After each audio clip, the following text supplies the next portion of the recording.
Bem-vindos a todos.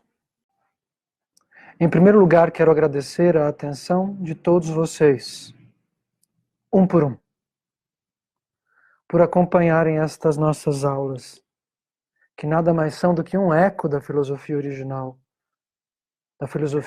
deste nosso mundo, descrita nos manuscritos védicos. Na aula passada, tratamos sobre a relação entre o som e os átomos materiais. Explicamos que, na verdade, o Big Bang não é uma gigantesca explosão, mas sim o Big Om, a vibração das ondas sonoras que produzem o éter e, por fim, combinadas e embaralhadas, manifestam molécula por molécula dentro deste universo relativo. Explicamos na aula passada que o sânscrito, na famosa sílaba Omkar, mantra Om, explicamos que o sânscrito, através do Om, está inscrito dentro do átomo. E que quando nós finalmente nos aproximamos desta cultura, quando nós finalmente entendemos a importância do sânscrito, a língua dos textos originais, e pronunciamos o Mahamantra, de certa maneira, nós estamos atravessando as barreiras materiais, tanto da história, quanto da cultura, quanto da perspectiva individual de cada um de nós. Dissemos na aula passada que o Om pode ser compreendido como a qualidade, a essência principal, o nome das vibrações, o nome das ondas sonoras que compõem as partículas subatômicas. Explicamos que o Om, portanto, é tudo, como dizem os Vedas.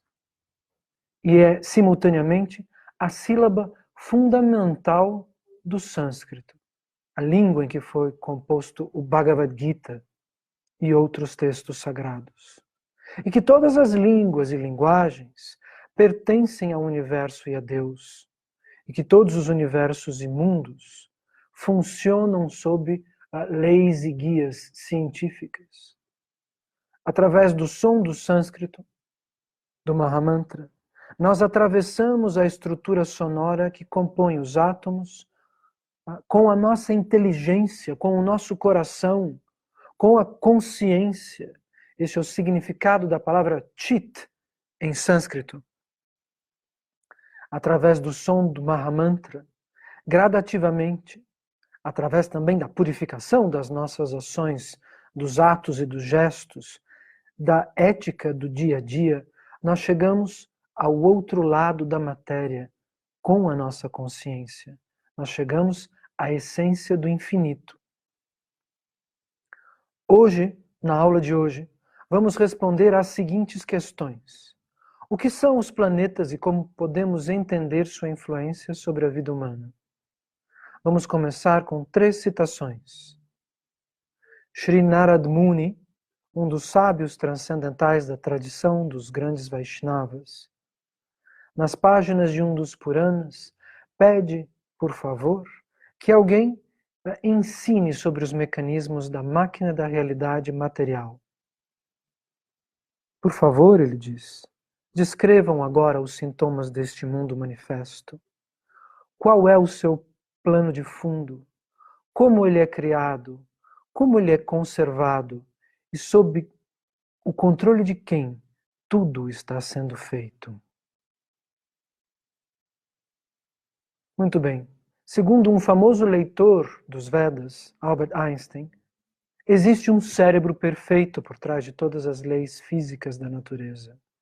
Isaac Newton, outro leitor da literatura original da antiga Índia, afirmou que este belíssimo sistema do Sol, planetas e cometas só poderia surgir pela direção e autoridade de um ser poderoso e inteligente. Muito bem. O objetivo da filosofia é fazer o homem sair da sua perspectiva individual limitante e alcançar um ponto de vista superior, sobre o que é a vida, não somente para si, mas para todos. Alcançar um ponto de vista sobre o que é a vida para a própria natureza e sobre o que está por trás da natureza, o que gera e produz esta realidade que nós estamos experimentando. Já explicamos que na Índia passa o meridiano número 0 e não em Londres, pois os Himalaias, as montanhas mais altas do mundo, representam um grande ponteiro, o ponteiro do relógio material, e a relação entre os meridianos deste nosso mundo e a sua relação com o astro-rei. O que são montanhas? Para sintetizar a realidade de uma montanha em função da compreensão filosófica essencial para esta aula, podemos associar uma montanha a uma gigantesca antena de captação. A vida vem das montanhas, os rios nascem nas montanhas, as florestas cobrem as montanhas, os animais vivem sobre as montanhas, a quietude e a paz se manifestam no alto da montanha. Ela é um sistema de captação, uma antena para as bênçãos da natureza e do cosmos. Assim como uma verdadeira antena, ela é feita de minerais estruturados que apontam para o céu, apontam para a transcendência. Devemos sempre lembrar que, segundo os Vedas, o nosso céu é uma caverna e o nosso sol é uma fogueira. Sabemos já de aulas passadas que a alegoria da caverna de Platão, na verdade, é uma tradução dos Upanishads feita para os ocidentais. Segundo a literatura clássica, existe um céu espiritual para o céu material, um céu para o nosso céu, assim como existe um plano terrestre e algo que está além dele. A filosofia védica reconecta o relativo ao absoluto, atravessando o cosmo e seus mistérios.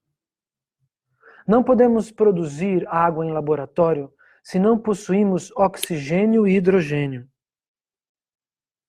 Nesta aula passada, explicamos que para que haja linguagem é necessária consciência, portanto, a presença de uma vibração sonora capaz de estruturar átomos e moléculas comprova a inteligência do absoluto através destes mesmos átomos, que são as sílabas, os átomos, são as sílabas com as quais Deus manifesta os diferentes significados, as diferentes composições da realidade.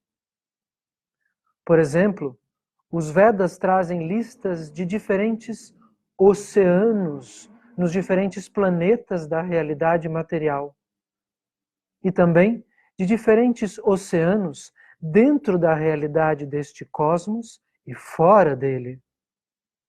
O homem comum não estranha ao ouvir que existem oceanos de água doce, pois ele tem experiências de um oceano de águas salgadas. Segundo a ciência contemporânea, num planeta a milhares de anos-luz daqui, chove vidro. Os cientistas da NASA afirmam que num planeta a milhares de anos-luz daqui, chove vidro. Tal informação causa espanto à primeira vista, mas de certa maneira está em sintonia com aquilo que é descrito nos Vedas. Apesar do fato de que a própria NASA utilize os manuscritos para guiar as suas experiências. É por isso que 50% dos trabalhadores da NASA são indianos, para que possa haver uma relação entre os manuscritos originais e as buscas e pesquisas feitas pela ciência. Como podemos entender que em alguma realidade dentro do cosmos possa chover vidro?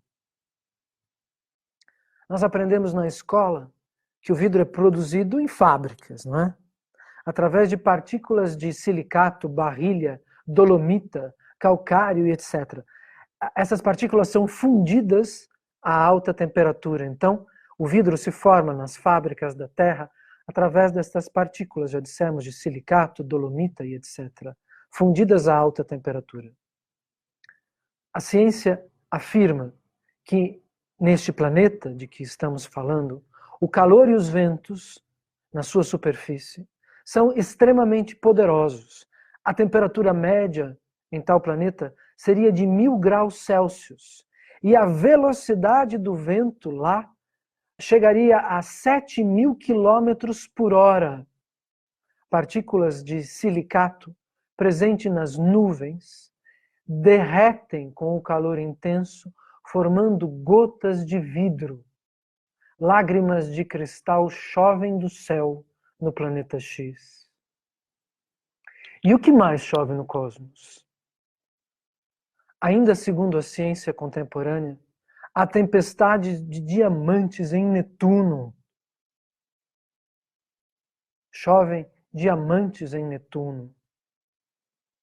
E há tempestades de gás de cozinha líquido, o comum metano, em uma das luas de Saturno. O que nós podemos entender com isso? Chove vidro, chovem diamantes no cosmos. Aquilo que o homem produz em suas fábricas, aquilo que o homem lapida para colocar nos anéis e para dar de presente às suas esposas, se precipita de nuvens por conta da pressão que é exercida sobre o carbono em determinadas nuvens atmosféricas de Netuno. Os Vedas vão nos ensinar que aquilo que se manifesta dentro da natureza, como a conhecemos, de certa maneira atravessa invólucros, assim como a placenta que envolve uma criança quando nasce ou quando está para nascer. Estes invólucros, estes formatos, são criados pela mesma estrutura geométrica que expande o éter, as linhas que compõem a geometria do espaço, através do Om, do mantra, da sílaba original do sânscrito, como nós já explicamos. Estes formatos, estes invólucros, estas placentas, estas formas dentro da matéria, podem ser compreendidas através de vários pontos de vista. O homem chora água doce, a mesma água doce que ele bebe dos rios. Mais uma vez podemos usar a metáfora de uma semente. Aqueles que quiserem entender de maneira mais profunda o DNA e a relação do mesmo com as árvores, com as sementes, podem assistir no canal Ciência Milenar Indiana a aula O DNA, a Saúde e os Chakras. A água doce do rio ou a água salgada do mar, como faz para chegar aos olhos do homem? A natureza é feita de bolhas, de invólucros, de formatos que contêm substâncias químicas que são manifestadas através das ondas sonoras, através dos ecos do mantra material que emana da música do infinito, segundo a literatura védica, que emana da música de uma inteligência infinita. Voltando à metáfora da semente, facilmente nós podemos compreender o seguinte: uma semente contém uma árvore, não é? Porém, pode passar desapercebido o número de árvores que uma árvore contém.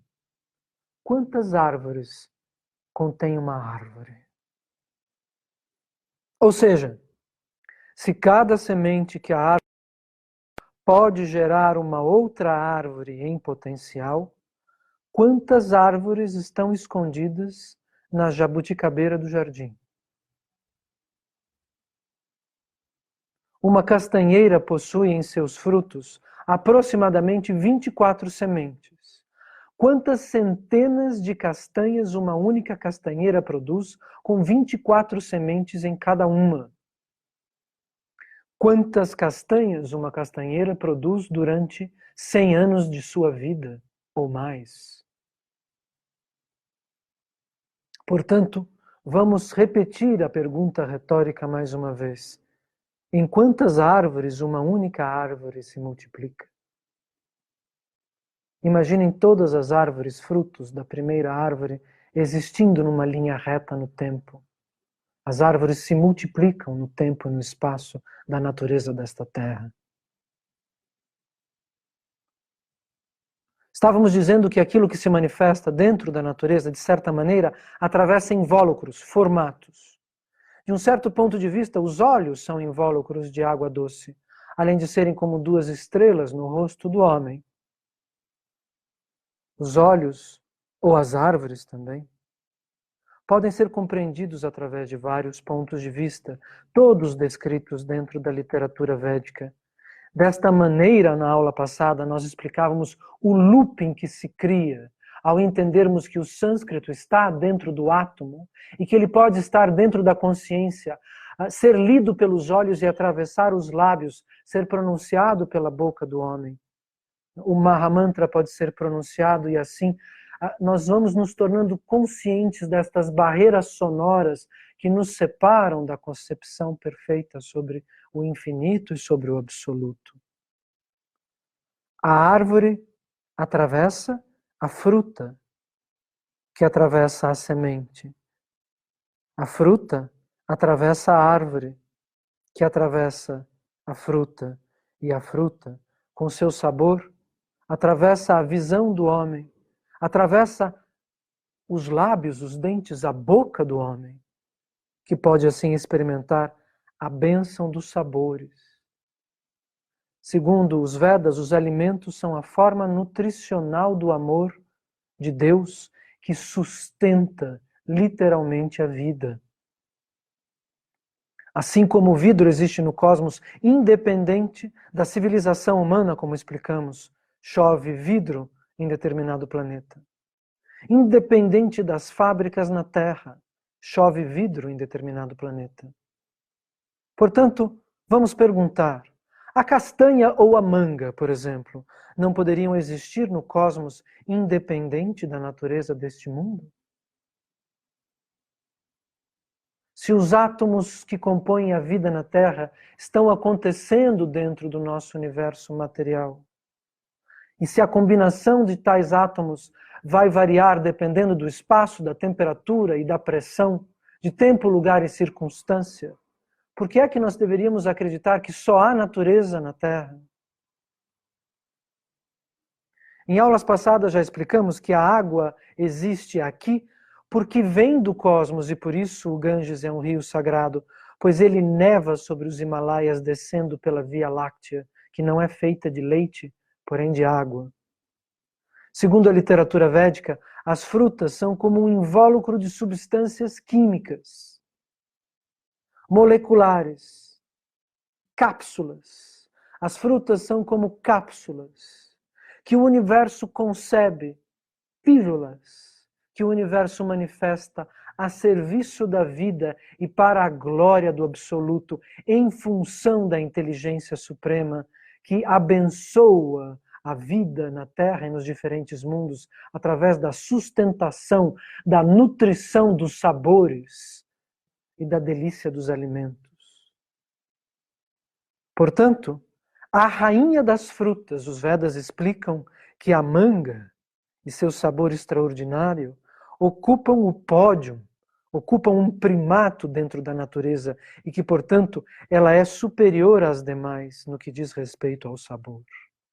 O sabor da manga, o sabor da rainha das frutas, se manifesta no universo inteiro e na Terra, na nossa experiência material, onde vivemos. Este sabor, explicam os Vedas, aparece encapsulado numa forma, num invólucro, numa pílula de vitaminas e de sabores, num presente que Deus oferece ao homem, aos animais, aos seres vivos. Os Vedas explicam que o sabor da manga existe a priori dentro da mente universal. Vamos analisar agora a natureza de algum destes corpos celestes e falar mais sobre os planetas e sua relação com o homem. Por exemplo, o Sol. Mais uma vez repetimos a pergunta. Se você tivesse que escolher, o Sol está vivo ou morto? Somente um louco diria que ele não está vivo.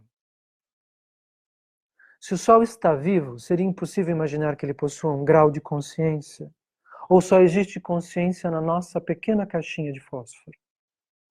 Se os corpos celestes são feitos das mesmas composições do corpo humano, a Terra, por exemplo, é feita também, como nós, de água, minerais e carbono. Por que tal consciência, a consciência do Sol, teria um nível menor do que a consciência humana, se o Sol exerce um papel muito mais importante dentro da realidade material do que o papel de um homem comum, como eu ou como você? Quem pode mais? Você ou o Sol? Segundo os Vedas, estas consciências são regentes planetários. E os semideuses, na verdade, são as consciências parciais deste cosmos. Já explicamos isso na segunda ou terceira aula.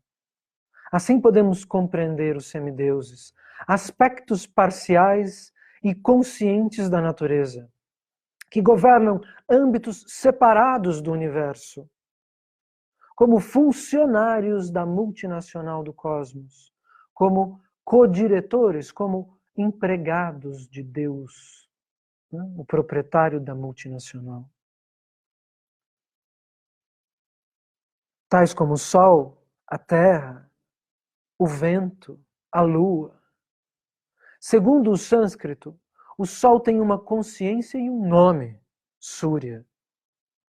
O Sol se manifesta na matéria, mais uma vez vamos tentar entender o looping da existência que a consciência dos Vedas, que a consciência de Krishna, nos explica.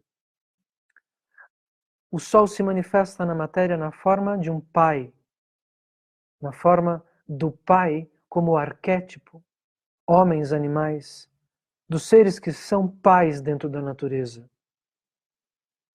O Sol se manifesta na escolha profissional, na capacidade de brilhar dentro da sociedade. O Sol se manifesta na capacidade de liderança. O Sol é o líder deste nosso firmamento. A beleza do Sol nos mantém vivos, não somente as suas funções energéticas. O Sol é tão lindo que ele queima nossos olhos quando nós olhamos para ele, segundo os Vedas. É a beleza do Sol que produz o seu brilho. Simboliza o Dharma, ou seja, a função de cada um, pois o Sol é aquele que possui a função primordial dentro do cosmos, dentro da nossa faixa galáctica. O sucesso, a fama, também estão representando o Sol dentro da realidade do homem. O Sol é a mais famosa das estrelas para o homem, para a vida aqui. E ele está dentro do ouro, como já explicamos na aula passada, o sabor do ouro, o valor, na verdade, perdão, do ouro está relativo ao fato de que esse metal pode capturar o brilho do astro-rei. O Sol é considerado como a alma do Kala Purusha, da personalidade do tempo, a alma no coração desse sistema de planetas, e também representa Deus. Vamos entender agora a relação entre o Sol e Deus. Muitas culturas, né, indígenas ou primitivas diziam que o Sol é Deus. Vamos tentar entender isso. Ele também atua sobre o coração, diz a astrologia védica, que é a ciência da compreensão desta relação entre os chakras dos seres humanos e o Sol. Já ouvimos falar que nós temos bobinas de energia dentro de nós. Cada uma delas está relacionada a um diferente planeta, assim como uma estação de rádio que transmite para um determinado aparelho. Cada chakra recebe a transmissão de um dos aparelhos, de um dos planetas, e assim o homem possui impulsos, desejos, pensamentos e sensações. Assim a mente se manifesta. Muito bem. O Sol atua sobre o coração, o fígado, os pulmões, o cérebro, os nervos e os ossos. E alguém poderia dizer, como é que o Sol atua sobre os ossos, se os ossos estão bem sepelidos? O fígado, o pulmão, estão sepelidos sob a pele. Como é que o Sol atingiria os ossos? Há aqueles que gostam de tomar integradores, né, como se diz, nutrientes, cápsulas de vitamina. Lembre-se que vocês tomam vitamina D, que porém só pode funcionar se vocês se expõem à luz do sol, e que a vitamina D é necessária para a boa saúde dos seus ossos. Então, estas informações que estão nos Puranas, na literatura védica, a astrologia descrita nos Vedas, é uma ciência perfeita e não pode ser questionada. Já disse que isso não significa que o horóscopo de qualquer jornal tenha razão. Eu estou dizendo que há, porém, uma ciência que explica a relação química entre a composição dos astros solares, suas radiações e as nossas captações internas, as nossas bobinas energéticas, aquilo que mantém fluindo a força vital, a energia dentro do nosso corpo material. Então, o poder da vontade, a vitalidade, a resistência, a imunidade, a prosperidade, a compreensão do mundo fenomenal e da medicina, a sabedoria, a fama, o reconhecimento, tudo isso está ligado ao Sol, que se comunica também com pedras preciosas, tais como o rubi, a turmalina vermelha e o quartzo rosa. Vamos entender agora a rotação dos astros. Por que é que os astros giram dentro deste nosso universo? Isso é também um nível a ser compreendido. Por que o relógio do cosmos roda do leste ao oeste, do oriente ao ocidente? E o que isso tem a ver com o Brasil? O que isso tem a ver com o seu nascimento dentro do tempo e do espaço? Dentro deste universo, tudo que está no leste sobe e tudo que está no oeste desce. Essa é a trajetória do Sol em relação à vida aqui na Terra. Ele nasce no Oriente, no leste, e se põe no Ocidente, no Oeste. Vamos tentar entender isso do ponto de vista da biologia, da natureza. Durante o dia, os girassóis em fase de crescimento giram seus caules, do Oriente para o Ocidente, acompanhando a trajetória do astro-rei. E não é somente isso. Durante a noite, as mesmas plantas vão novamente para o Oriente. Os girassóis em fase de crescimento olham na direção da Índia durante a noite, esperando o sol nascer no outro dia. Os girassóis que foram favorecidos, por exemplo, ao acompanhar o movimento do Sol durante sua fase de crescimento, quando chegam à maturidade, contam com maior biomassa. O que isso significa? Uma bênção.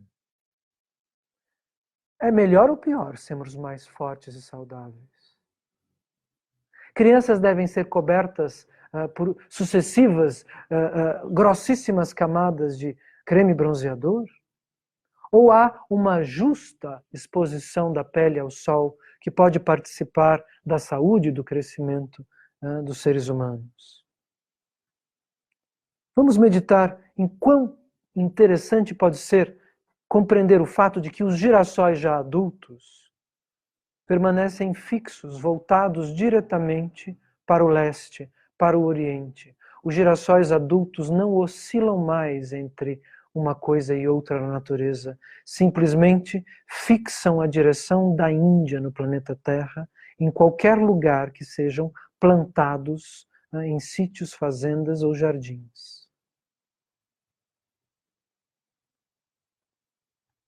Já explicamos que lá é o ponto mais alto do planeta Terra, aonde passa o meridiano original do tempo, o ponteiro do relógio terrestre, acima da mais alta cordilheira do mundo, os Himalaias.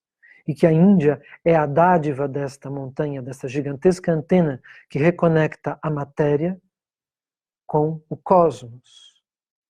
Nós somos, nós aqui no Ocidente, como girassóis ocidentais, virando o rosto para a Índia, virando o rosto para entender Deus, em direção do leste, em direção do nascer da grande estrela que traz ao mundo a comunicação da consciência, a visão sobre a realidade. O olhar purificado daquele que pode amar a Deus e sua criação alcança compreender cada um dos raios desse lindo astro e enxerga literalmente suas cores, a cor de cada raio, que como agulhas de brilho varam o ar e a matéria sutil presente na atmosfera. Como é a trança destes raios? O que é que eles superam? O que eles não passam? Como é que funciona a penetração do brilho solar sobre a atmosfera do mundo, sobre a pele, nos nossos ossos, as vitaminas, as cores, o brilho? Tudo isso é um maquinário que pode ser descoberto através do canto do Mahamantra, através da filosofia explicada nas páginas do Bhagavad Gita. Mais uma vez convido a todos os ouvintes a participar da aula do Bhagavad Gita. Quem é que pode ver o sol realmente? Quem tem a capacidade de entender o que ele é? O sol cura muitas doenças, ativa a vitamina B, e isso nos força a nos relacionarmos com o sol, quase como uma relação impositiva. De certa maneira, Deus está tentando chamar a nossa atenção. O que é aquele astro? Se você não olhar para ele, se você não se comunicar com ele, seus ossos vão derreter dentro do seu corpo. Por que é assim tão importante entender o sol? Por que ninguém pode viver sem ele? Nem que decida algo assim insensato, como um eremita no escuro, pois os ossos se alimentam do sol.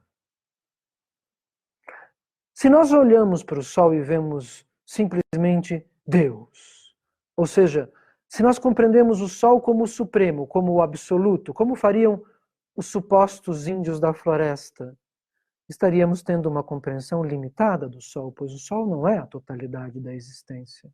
Ele não é o cosmos inteiro.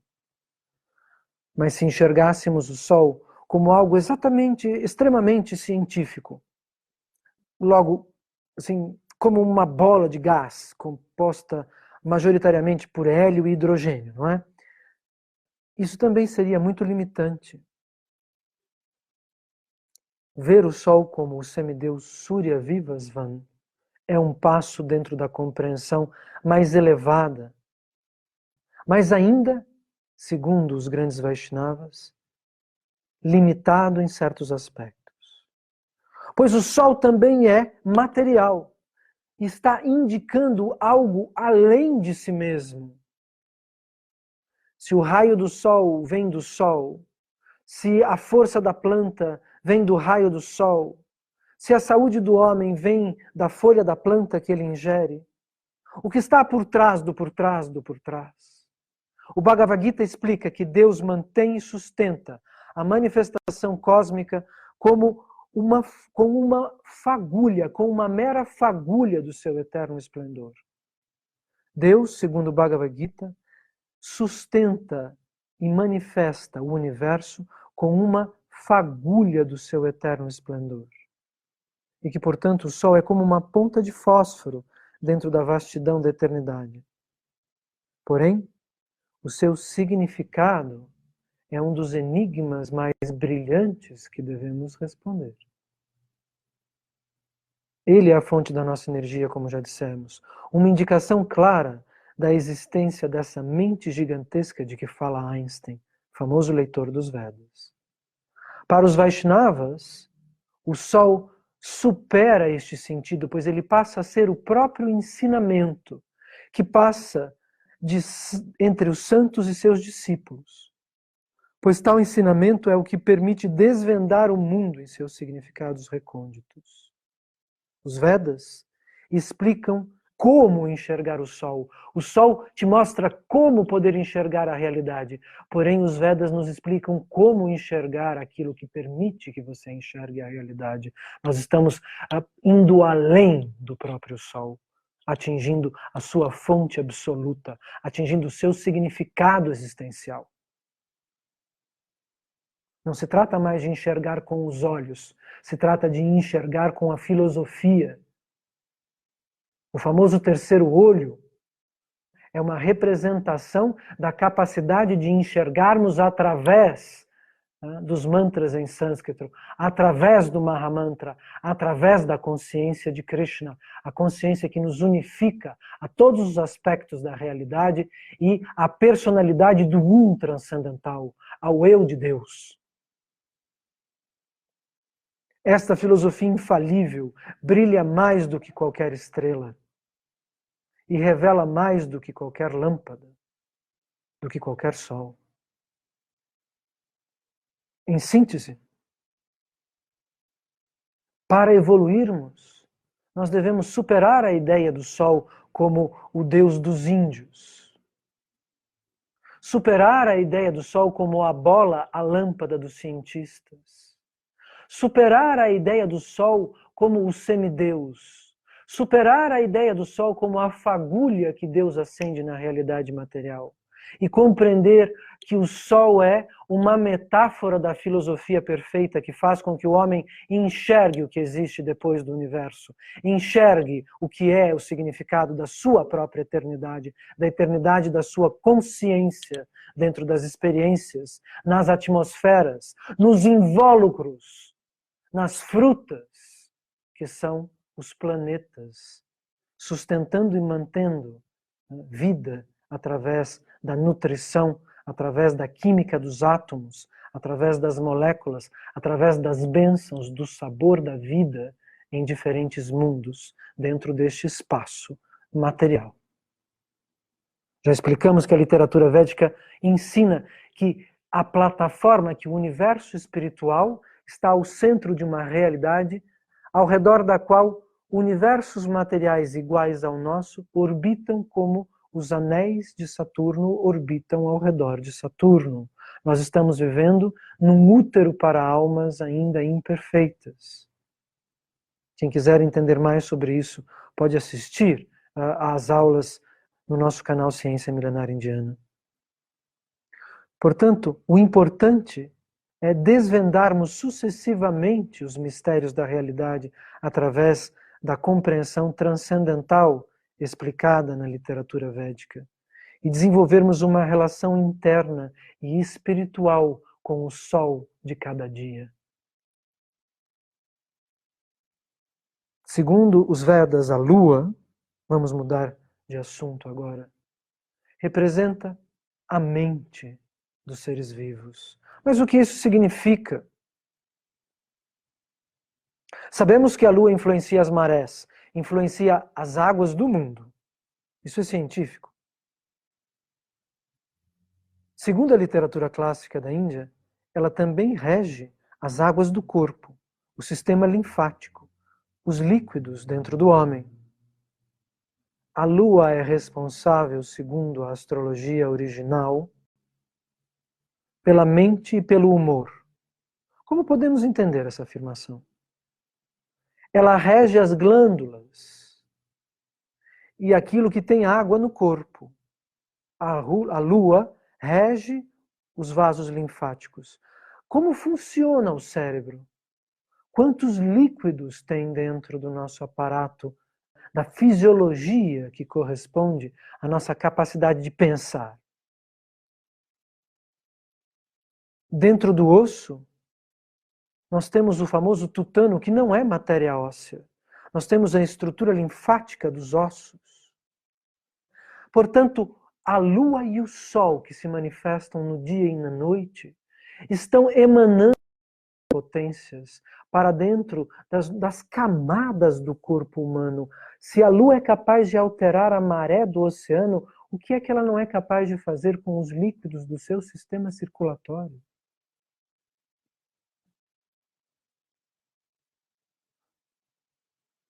Onde tiver água nas camadas do corpo, a lua está regendo tais líquidos. Ela rege também, segundo a astrologia védica, o princípio medicinal das plantas. Portanto, a saúde vem do sol e da lua. Literalmente, quando nós dizemos, né, para aqueles que já fazem a dieta do Ekadasi, que a lua purifica o corpo, ela faz isso de várias formas. Nós podemos olhar, abrir a janela e olhar para a lua cheia e perceber que a sua branca emanação está purificando a noite, refrescando a existência e a mente dos seres humanos. As variações, as diferentes fases da lua funcionam para a natureza desse mundo, exercendo diferentes formas de atração. Quando a lua está cheia, as energias que ela emana são de uma medida. Quando a lua está minguando, as energias vão se transformando e diminuindo. É por isso que nós temos que cortar o cabelo na lua cheia, para eliminar as toxinas do corpo, não só para produzir mais fios. O conhecimento védico ajuda aqueles que têm cabelo a manter suas franjas no lugar. A lua, como como já dissemos, ergue as marés com a sua massa. Em outros períodos do mês lunar, as águas do planeta Terra diminuem seu volume em relação ao tamanho dessa lua, como estamos explicando. Simultaneamente, a lua chega a causar bolhas na atmosfera. Segundo a ciência, acontecem grandes variações de temperatura e ela exerce uma influência sobre o ritmo e a velocidade dos ventos que varrem a superfície do mundo. A Lua rege a velocidade dos ventos. Como é que isso não tem, como é que ela não teria capacidade de influenciar no pulmão do homem ou nos aspectos da sua mente, que caminha tão rápido e às vezes mais rápido do que o próprio vento, não é? Mais uma vez, a imagem, a ideia do looping do conhecimento védico, né, e dos aspectos que estão dentro e fora do homem em relação a Deus, que são simplesmente revelados passo a passo para aqueles que fazem esses estudos. Por isso, os Vedas ensinam esta dieta relativa à posição da Lua no cosmos. Para aqueles que buscam saúde perfeita, o Ekadasi, uma dieta à base de frutas no 11º dia após as luas cheias e nova, o Ekadasi depura o organismo e propicia uma saúde abençoada e constante. Se podemos compreender que esse corpo celeste, a Lua, pode levantar as marés nas encostas oceânicas do continente, facilmente conseguimos calcular a sua ação sobre os líquidos do corpo. Por que o lobo uiva para a lua cheia? Por que nascem mais crianças na lua cheia, estatisticamente, segundo os hospitais do mundo? A potência e a radiação lunar equalizam a fisiologia do oceano, os líquidos da placenta de uma mãe, os líquidos do cérebro, variando com suas diferentes fases, a circulação sanguínea no corpo, o sistema linfático e todo o aparato mental. Então está claro que não se trata de mitologia, quando lemos nos Vedas que a Lua controla a mente dos seres vivos. É uma questão científica, senhoras e senhores. Todos já ouvimos falar de que a mente é algo negativo. A lua se manifesta na escuridão da noite. De que você precisa silenciar sua mente, de que você precisa controlar sua mente. Demos uma aula sobre isso no Centro Cultural da Índia. Isso, na verdade, está ligado ao fato de que a matéria, ou melhor, do que na matéria, o átomo da consciência, ou seja, a nossa alma individual, volta às costas a Deus, pois se sente atraída por esta experiência ilusória, por estas atmosferas, estes mundos materiais tão fascinantes. exatamente porque enxerga a realidade material como algo separado e independente da inteligência absoluta. Você vê seu corpo caminhando no ar e não se lembra de que sem o ar o seu corpo não sobrevive. Você acha que está desligado da tomada. Você acha que você não está conectado em nada e que, portanto, é separado e independente do absoluto, separado e independente do cosmos. Mas os elétrons do seu corpo e os elétrons da atmosfera são uma mesma corrente elétrica acontecendo dentro da realidade material, como revelam os Vedas há mais de 5.000 anos e como a física contemporânea confirma. O fenômeno do entanglement, ou seja, o entrelaçamento do nível eletrônico dos átomos do corpo, dos átomos do ar, dos átomos da poltrona em que você está, fazem com que o universo possa ser consciente simultaneamente, como algum computador que é consciente eletronicamente de todos os outros computadores que estão conectados com ele, através desta ligação eletrônica.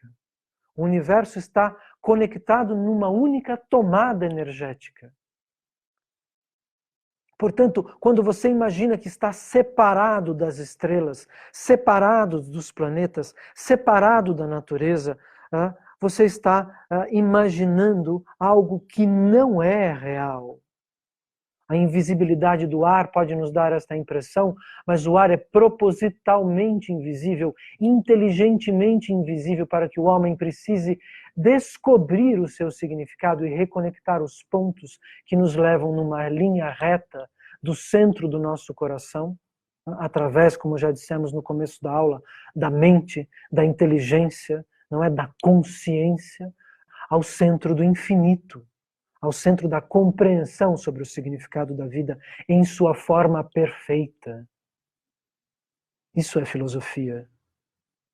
O resto é discussão de bar. Quando o homem pensa na sua vida material como uma experiência única e sem retorno, quando o homem pensa que a sua felicidade nada tem a ver com a felicidade do próximo, quando o homem pensa que a natureza está separada do universo, separada da inteligência suprema, o homem está caindo na ilusão da matéria, se envolvendo com aquilo que é temporário e não conseguindo enxergar o motivo pelo qual ele existe. Desvendar o enigma da vida. Segundo os Vedas, Deus é muito mais do que a natureza deste mundo. E por favor, senhoras e senhores, não tenhamos mais medo das palavras. A palavra Deus tem um significado sublime e útil para que o homem possa compreender o que está acontecendo. Ao depenarmos a enciclopédia e o dicionário, não fazemos um favor à pesquisa científica, mas estamos limitando a nossa capacidade de nos relacionarmos com o fenômeno da existência. Portanto, vou repetir que Deus é muito mais do que a natureza deste mundo, muito mais do que a chuva de diamantes em Netuno que descrevemos no começo da aula. Pois Ele é a fonte de todas as realidades existentes. Tais realidades, tais planetas, tais bolhas, tais formatos, tais âmbitos não passam de uma organização no tempo, no espaço, nas hierarquias do infinito. O que vem antes, o Oriente ou o Ocidente, aqueles que ouviram a aula desde o começo sabem, há uma rotação específica das estrelas. Aquilo que está no Oriente sobe, aquilo que está no Ocidente desce. Os girassóis olham em direção à Índia durante a noite e esperam que o sol brote daquela parte e caminhe em direção à nossa civilização. É por isso que a filosofia indiana também é superior à filosofia ocidental, pois ela corresponde ao movimento do Sol. E o Sol corresponde a uma intenção do universo, e o universo corresponde ao desejo do absoluto, à organização, à declinação dos âmbitos possíveis dentro do infinito. O que é possível dentro do infinito? Tal mundo, outro mundo, aquele outro sol, aquela outra estrela, aqueles universos. Isto é possível dentro da realidade da mente de Deus. E a filosofia indiana revela, passo a passo, tal fenômeno. Há um lugar na sua casa para que você se deite e durma, não é? Um outro lugar para sentar e conversar, outro para cozinhar alimentos. Assim, os mundos, assim, os planetas, não são enfeites, não são bolas de bilhar no cosmos. Não se trata de um boliche galáctico. Os planetas são âmbitos conectados, correlacionados, engrenagens de um único relógio, que coexistem para a funcionalidade do todo e que obedecem a leis específicas que não foram inventadas pelos cientistas.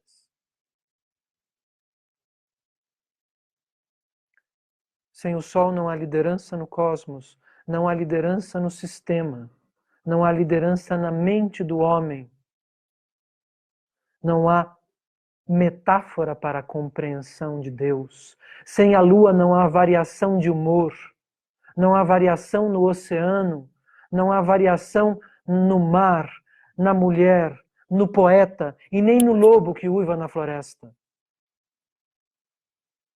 Planetas são âmbitos, são bolhas de realidade, atmosferas, invólucros, gigantescas frutas, placentas, densidades, mundos onde se manifestam as diferentes conjugações da consciência, os diferentes sabores concebidos pela mente do infinito.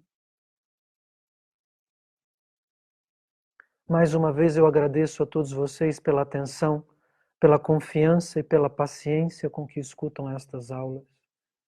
Mas, sobretudo, eu agradeço aos grandes Vaishnavas, aos mestres que possuem consciência sobre esta realidade de maneira perfeita e que demonstram tal consciência através da aplicação de princípios éticos no seu dia a dia, né? E representam um ensinamento vivo através do exemplo. Aos grandes Vaishnavas, eu dedico essas minhas humildes palavras e o esforço destas aulas. Deponho em sânscrito meu agradecimento aos pés de lótus, aos pés de perfeição, aos pés de flor, de Bhaktivedanta Bharati Goswami, o mestre mais perfeito, o professor mais elevado, o guru puro, o Mahabhagavata, o santo, o ser humano capaz de ver o que está acontecendo dentro deste cosmos infinitamente, com perfeição. Vanchakalpatarubhyascha kripa sindubhya eva cha patitanam pavanebhyo vaishnavebhyo namo namaha.